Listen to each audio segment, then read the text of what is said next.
تو ہم صرف مسلمان ہیں، اپنے آپ کو اللہ تعالیٰ نے جو ہے یہ فرقے بننا یہ کوئی اچھی بات نہیں، یہ قیامت کی نشانیوں میں سے ہے۔ تو یہ حدیث مبارک ہے، تمام جو ہے وہ آپ صلی اللہ علیہ وسلم نے فرمایا کہ تمام جو امتیں ہیں ان میں 72 فرقے ہوئے، اور میری امت کو چونکہ سب پہ جو ہے فوقیت حاصل رہی ہے ہر معاملے میں، تو میری امت میں 73 فرقے ہوں گے، جس میں سے صرف ایک وہ فرقہ جو ہے وہ جنت میں جائے گا جو اس دین پر ہوگا جس پر میں اور میرے صحابہ ہیں۔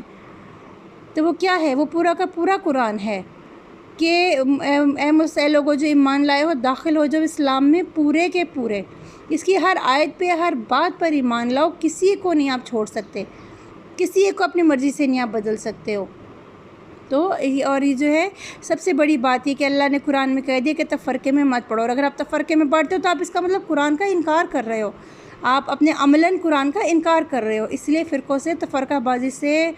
خدا را بچیے تاکہ مسلمان قوم متحد ہو، اور جس طرح یہودی مسلمانوں کو نقصان پہنچا رہے ہیں، نان مسلمز ہمارے اندر سے منافقوں کو خرید کر ہمیں نقصان پہنچا رہے ہیں، ہم اس سے بچ سکیں، خدا را مسلمان ایک ہو جائیں، تاکہ ہم جو ہے یہ جو ہمارے حالات ہیں شاید اللہ ان کو جو ہے وہ پھیر دے۔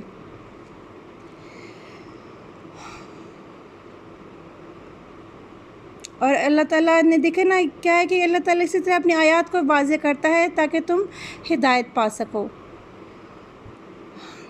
وَلْتَکُم مِّنکم، اور وَلْتَکُم اور ضرور ہونی چاہیے، منکم تم میں سے، امتن ایک جماعت، یدعونا جو دعوت دے الی الخیر طرف بھلائی کے، یامرونا اور وہ حکم دیں بالمعروف نیکی کا، وینہونا عن المنکر اور وہ منع کریں گناہ سے، برائی سے، وَأُولَئِکَ اور یہی وہ لوگ ہیں، ہم المفلحون وہ فلاح پانے والے ہیں۔ یہ ایک اور بڑی جو ذمہ داری ہے مسلمانوں کے اوپر، اللہ تعالیٰ نے کہا ہے کہ تم میں ایک جماعت یا ایسے لوگ ضرور ہر وقت ہونے چاہیے جو نیکی کا حکم دیں اور برائی سے روکیں۔ امر بالمعروف و نہی عن المنکر جو ہے یہ اتنا ضروری ہے مسلمانوں کے لیے کہ اللہ تعالیٰ نے، ہم آگے پڑھیں گے کہ قرآن میں ہے کہ اگر تم لوگ چھوڑ دو گے نیکی کا حکم دینا اور برائیوں سے روکنا تو اللہ تمہاری جگہ اور لوگوں کو لے آئے گا، اللہ تعالیٰ تمہاری جگہ اور لوگوں کو لے آئے گا جو تمہارے سے دین میں بہتر ہوں گے۔ یعنی یہ ہم پر لازم ہے کہ ہم خود بھی جو ہے قرآن کو، اسلام کو مضبوطی سے تھامیں، اللہ کی رسی کو مضبوطی سے تھامیں، اپنا تعلق اللہ سے مضبوط رکھیں، اور جو ہے لوگوں کو بھلائی کی طرف بلائیں اور برائی سے روکیں۔ اور یہ وہ لوگ ہیں جو فلاح پانے والے ہیں، وہ لوگ جو لوگوں کو بھلائی کی طرف دعوت دیتے ہیں اور گناہ سے روکتے ہیں۔ کہ حدیث مبارک ہے کہ آپ صلی اللہ علیہ وسلم نے فرمایا کہ جب تم میں سے کوئی برائی دیکھے تو اسے اپنے ہاتھ سے روکے، ہاتھ سے روکے، ہاتھ سے نہیں روک سکتا تو اسے زبان سے برا کہے، زبان سے روکے، زبان سے نہیں روک سکتا تو اس کو اپنے دل میں برا جانے، اور یہ ایمان کا کمزور ترین درجہ ہے۔ دیکھیں آپ پر برائی کو روکنا کس قدر لازم ہے، اور ہم کہتے ہیں کہ بھئی ہر کوئی اپنے اپنے اعمال کا جواب دے، ہم کیوں کسی کے معاملات میں پڑیں؟ نہیں، آپ ذمہ دار ہو اگلے کے، آپ جو ہو اگر آپ کے سامنے کوئی برائی کر رہا ہے تو آپ اللہ کی خوشی کی خاطر اس کو روکنے کے پابند ہو۔ آپ نے کوئی ایوارڈ نہیں لینا، یا آپ نے کوئی اپنی کوئی ذاتی لڑائی نہیں لڑنی ہے، آپ نے اللہ کی رضا کی خاطر اس برائی کو روکنا ہے۔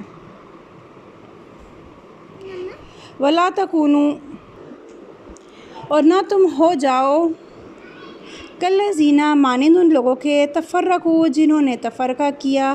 واختلفوا اور اختلاف کیا، من بعد ما جاءہم البینات، من بعد اس کے کہ ما جاءہم جو آ گئی ان کے پاس بینات روشن دلیلیں، وَأُولَئِکَ اور یہی وہ لوگ ہیں، لہم عذاب عظیم ان کے لیے عذاب ہے درد بہت بڑا۔ تو اللہ تعالیٰ منع کر رہے ہیں کہ تم ان لوگوں کی طرح نہ ہو جاؤ جیسے پرانی بنی اسرائیل، اور جو ہے یہ جو عیسائی وغیرہ اور یہ یہودی ہیں، ان میں بہت فرقے ہیں، تو ان لوگوں کی طرح مت ہو جاؤ جو تفرقے میں پڑے ہوئے ہیں اور وہ اختلاف میں پڑے ہوئے ہیں، اور بعد اس کی کہ تمہارے پاس جو ہے روشن دلیلیں، روشن نشانیاں، اللہ کی آیات آ گئی ہیں تمہارے پاس، اور جو ایسا کرتے ہیں، جو تفرقہ کرتے ہیں، یہی وہ لوگ ہیں، لہم عذاب عظیم ان کے لیے عذاب ہے بہت بڑا۔ یہ وارننگ ہے یہاں پہ قرآن میں۔ تو اختلاف میں پڑنا، لڑائی جھگڑے، بحث، تفرقے، گروہ بازی کرنا، فرقہ واریت یہ گناہ ہے، یہ غلط ہے۔ یوم تبیض جس دن تبیضُ سفید ہوں گے وجوہ ہوئیں کچھ چہرے، وتسوّدُ اور سیاہ ہوں گے کالے ہوں گے وجوہ کچھ چہرے۔ فَأَمَّا الَّذِينَ اسْوَدَّتْ فَأَمَّا الَّذِينَ تو رہے وہ لوگ اسودت جو سیاہ ہوں گے وجوہہم ان کے چہرے۔ اَأَکْفَرْتُمْ کیا کفر کیا تم نے بعد ایمانکم بعد ایمان لانے کے اپنے ایمان کے۔ فَذُوقُوا پس چکھو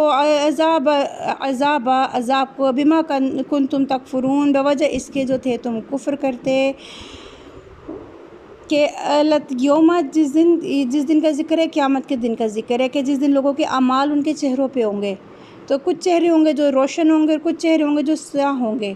تو جو سیاہ چہرے ہوں گے ان سے سوال کیا جائے گا کہ تم نے کفر کر لیا تھا ایمان لانے کے بعد، کہ تم ایمان لانے کے بعد اللہ پہ ایمان لانے کے بعد تم کفر میں پڑ گئے تھے، تو بس اب چکھو عذاب بوجہ اس کے جو تم کفر کرتے تھے۔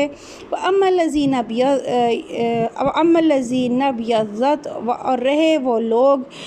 جو روشن ہوں گے وجوہہم ان کے چہرے، ففی رحمت اللہ پس ہوں گے وہ اللہ کی رحمت میں، ہم فیہا خالدون وہ اس میں ہمیشہ رہیں گے۔ تلک آیات یہ آیات ہیں آیات اللہ آیات ہیں اللہ کی، نتلوہا ہم پڑھتے ہیں انہیں علیک آپ پر بالحق کے ساتھ حق کے۔ وما اللہ اور نہیں اللہ یرید چاہتا ظلمن کسی ظلم کا للعالمین جہان والوں کے لیے، یا نہیں وما اللہ یرید اور نہیں اللہ چاہتا یا ارادہ رکھتا کہ اپنے تمام جہان والوں پر کسی بھی ظلم کا۔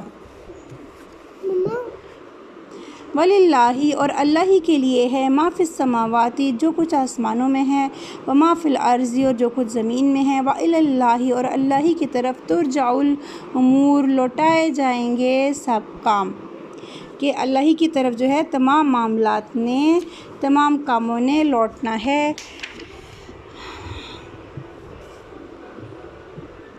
اللہ تعالیٰ ہمیں اس قرآن پاک کو سمجھنے کی توفیق دے۔ کچھ پوچھنا چاہیں تو آپ یوٹیوب پہ کمنٹ کر کے سوال میں پوچھ سکتے ہیں،